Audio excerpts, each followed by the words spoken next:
देश में corona virus के प्रसार में अब गिरावट आई है। कोरोना के नए मामले घटने के साथ संक्रमण दर में भी कमी देखी जा रही है, लेकिन मौत के आंकड़े अब भी टेंशन दे रहे हैं।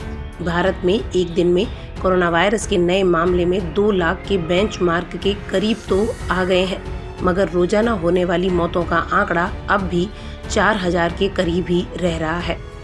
विशेषज्ञों का देश में चल रही कोरोना की लहर के बारे में अलग अलग राय है।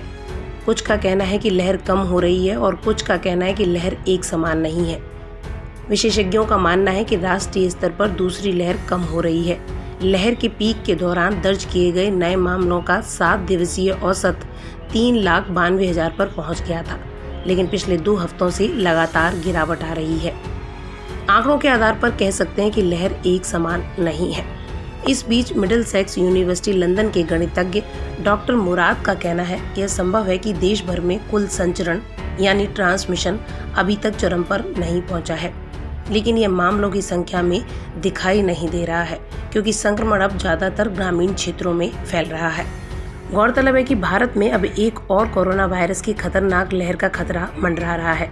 कहा जा रहा है कि इस नई लहर में सबसे ज्यादा शिकार बच्चे हो सकते हैं। इसके लिए विशेषज्ञों ने जीनोम सीक्वेंसिंग पर जोर दिया है।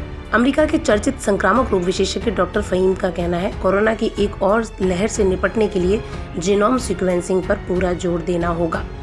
उन्होंने ट्वीट करके इसकी योजना बताई है कि कोरोना वायरस की अगली लहर से कैसे निपट सकते हैं। उन्होंने कहा, हमें कोरोना वायरस के वेरिएंट का पता लगाने के लिए लगातार 3 से 5% मामलों की जीनोम सीक्वेंसिंग करनी होगी। हमें प्रत्येक री इन्फेक्शन के सीक्वेंस का भी पता करना होगा। यही नहीं, वैक्सीन लगवाने के बाद होने वाले प्रत्येक कोरोना संक्रमण के सीक्वेंस की जांच करनी होगी।